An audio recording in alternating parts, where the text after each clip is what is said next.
pampahaba ng buhay.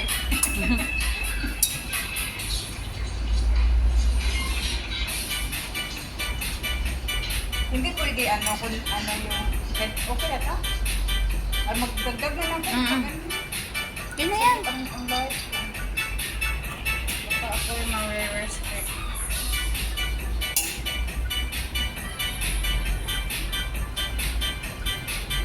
Okay na yan. Nagtampo na yung friend ko ba? Kaya mo. Kasi ang tagal naman kasi ng antay niya. Grabe eh. Nakatulog ka, Halos 1 tamo. hour yung hintay niya. O, diba? Tamo kasi nakatulog ka. Mamaya na lang. Okay lang.